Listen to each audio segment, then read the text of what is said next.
欢迎来到巴巴娱乐呀频道，请订阅频道，所以大家不要错过当天最热门的新闻。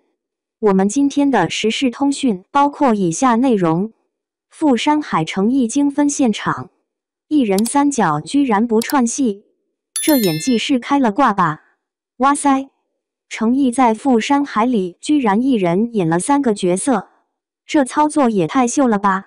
我刚开始看预告片的时候，直接给整懵了。屏幕上那个被996压榨到眼神空洞的社畜萧明明，一转头就成了白衣飘飘的少年侠客萧秋水，再一眨眼又切换成阴质狠厉的反派大佬李晨舟。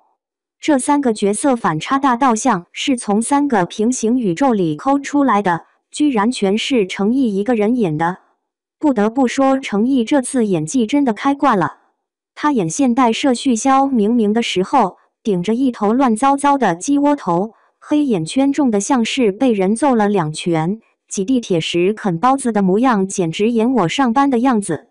切换到少年侠客萧秋水时，整个人气质完全变了，眼神清澈的像山泉水，握剑时手指都会演戏。从羞愤到倔强的情绪转变只要3秒钟。听说诚意为了演好这3个角色可没少吃苦头，他专门设计了3种不同的武打风格。萧秋水前期用剑时手臂会刻意颤抖，模仿菜鸟发力不稳的感觉，中期融合了街舞地板动作，搞出个醉月剑法，终极决战戏更是亲自上阵360度威亚旋转。夸张的是，他连受伤后的呼吸频率都精准控制，被反派踩住胸口时故意用腹部发声，制造气若游丝的效果。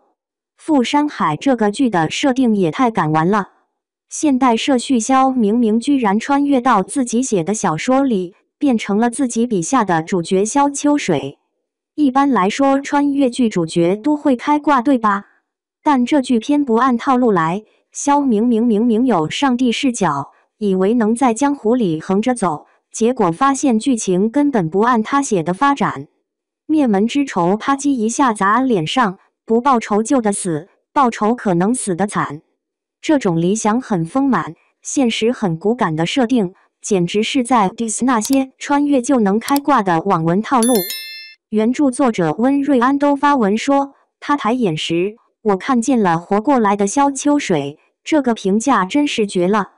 现在富山海的预约人数已经爆了，爱奇艺和腾讯视频双平台总预约量突破950万。这部剧预计上线，是莲花楼原班团队打造的，据说砸了3亿投资。从预告片看，山海剑贯穿时空的特效确实有电影级质感，诚意的托马斯拳旋配太极剑法也不知道会惊艳四座还是尴尬到抠脚。目前豆瓣开分 8.9， 人民网还点赞说是新武侠标杆，但这个分数能不能保持还真不好说。说实话，富山海最大胆的地方是他敢自我解剖。传统武侠剧都在讲侠之大者，为国为民，这剧却直接问你，如果你真的穿越了，还会坚持那些看起来很美好的侠义精神吗？当萧秋水发现江湖根本不是小说里写的那样，每个选择都可能导致无辜的人死去，必须在苟活和侠义之间做选择，这种内心撕裂比任何武打场面都更震撼人心。李晨舟对萧秋水说的那句你以为侠义能当饭吃，简直就是在质疑整个武侠价值体系。对了，你们发现没有？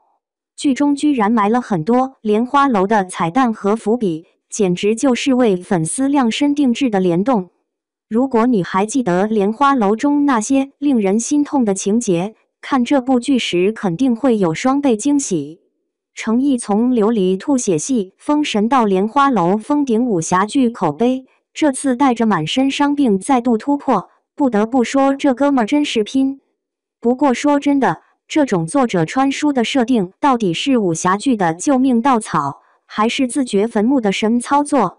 好的，我来帮你写一篇完整的中文长文，大概3000字左右，主题围绕富山海诚意一人3角的精分演技，剧情设定的创新，以及它在武侠剧市场中的突破和风险。文章我会写成深度解析加带点趣味感的风格，既有剧评感，又有观众代入感。下面就是正文。傅山海、程毅一人三角精分现场，武侠剧的救命稻草，还是冒险豪赌。说到今年最让观众期待的国产剧，傅山海绝对榜上有名。预告片刚放出，社交平台就被刷屏，不是因为3亿投资的华丽特效，也不是因为莲花楼原班团队的再度出手，而是因为程毅一个人硬生生把3个身份完全不同、气质南辕北辙的角色演成了分裂现场，却丝毫没有串戏的痕迹。在这个换个造型就认不出的脸盲时代，程毅能靠演技完成3个角色的无缝切换，观众直呼这简直开挂了吧！精分三角，程毅的演技实验场。傅山海最大的亮点就是程毅同时饰演肖明明、萧秋水、李晨舟3个角色，一个被工作榨干的现代社畜，乱糟糟的发型，布满血丝的眼睛，地铁里啃包子的狼狈模样，简直是打工人的镜像。那种疲惫与麻木，程毅只靠一个眼神就能让人心酸。萧秋水，小说里的少年侠客，白衣如雪，剑气如虹。程毅的眼神在这里瞬间变得清澈，仿佛山泉般干净。他在舞剑时的每个细节，连手指的颤抖都充满了戏剧张力。李晨舟，大反派，阴质狠厉，出场时就让人背脊发凉。程毅的表演里有一种压迫感，冷笑时仿佛能让空气降温。这3个人物之间的差距之大，就像来自3个平行宇宙。而程毅通过微表情、肢体语言、声线控制，把他们区隔得干干净净，几乎让人忘了他们是同一个演员饰演的。可以说，傅山海成了程毅的演技实验场，他把角色切换的边界感做到了极致，观众也在惊呼，这是在看一个人的3种宇宙啊！从打工人到侠客，现代与武侠的对撞。傅山海的核心设定便是社畜作者穿越到自己写的小说世界。很多穿越剧的套路是，主角带着金手指横扫一切，仿佛游戏开了作弊器。但傅山海偏不走寻常路。萧明明以为自己拥有上帝视角，能在小说江湖里所向披靡，结果却发现剧情完全不受控制。他笔下的江湖比现实更残酷，灭门之仇天降，杀与不杀都是死路。这种设定极具讽刺意味，它几乎是在自我解剖。武侠精神在现代视角下是否依然成立？侠义与现实之间是否存在一道无法跨越的鸿沟？当萧秋水被逼到必须在苟活与成侠之间做抉择，观众也跟着揪心。如果真的是我穿越了，我还能坚持那些看似伟大的理想吗？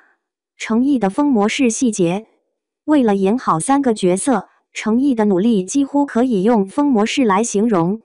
动作戏差异化，萧秋水初学剑时，程毅故意让手臂微微颤抖，表现出菜鸟发力不稳的笨拙感。中期打戏，他融合了街舞动作，创新出醉月剑法，将飘逸与不羁结合。大决战时，他亲自吊威亚做360度旋转，把人剑合一的感觉展现得极致。呼吸控制，被反派踩住胸口时，他故意用腹部发声，让呼吸变得断断续续，制造气若游丝的真实感。眼神与声线，萧明明的眼神是麻木的，甚至带着点死鱼感。萧秋水的眼神清澈而倔强，李晨舟的眼神阴冷锐利，声线压低，仿佛带着毒舌的信子。这些细节的精准拿捏，让观众完全忘记他们是同一个演员。傅山海的武侠解构主义，传统武侠强调侠之大者，为国为民，但傅山海却在追问侠义是否真的能落地。李晨舟对萧秋水说的那句“你以为侠义能当饭吃”，直接击碎了观众的浪漫想象。这种设定让富山海超越了普通武侠剧的框架，它并不是单纯在讲快意恩仇，而是让人思考侠义的代价。当一个社畜真的进入江湖，他会发现，理想的侠义意味着背负更多责任，每个选择都可能导致无辜者牺牲。伸张正义往往伴随着巨大的痛苦，这种撕裂感比打戏更有冲击力。投资与市场的豪赌，富山海背后还有一个巨大看点：制作方的豪赌。投资金额据说高达3亿，特效质感，预告片里山海剑劈开时空的画面有电影级的 CG 效果。预约人数，爱奇艺加腾讯视频双平台预约量已突破950万，未播先火。口碑开局，豆瓣开分 8.9， 人民网点赞称其为新武侠标杆。不过，开高分容易守高分难，能否保持还要看观众的耐心。毕竟作者穿书这种设定，稍不注意就会变成四不像。莲花楼的彩蛋效应，让粉丝兴奋的是富山海里埋了不少莲花楼的彩蛋，诚意依然延续了那种带伤感的侠气。部分台词、武打设计中暗藏莲花楼的影子，对侠义价值的反思也与李莲花的悲剧呼应，这让观众有一种双倍带入的惊喜，既是新剧，又像是莲花楼的精神延续。诚意的拼与痛，从琉璃的吐血戏到莲花楼的武侠封顶，再到富山海的3众角色，诚意几乎是在用身体硬撑演艺之路。这一次他依然是满身伤病上阵，却把细节抠到极致。很多网友感叹，诚意是真把自己当成江湖人活着。这种拼劲，也许正是他能走到今天的原因。救命稻草还是豪赌。富山海是一部极具野心的剧，他在故事设定上大胆反套路，在人物塑造上让演员挑战极限，在武侠价值上进行自我解构。它可能会成为武侠剧的新标杆，也可能因为实验性太强而翻车。富山海至少证明了一点，武侠剧并没有死，只要有人愿意尝试新的表达方式，观众依然会被侠义与人性的碰撞所打动。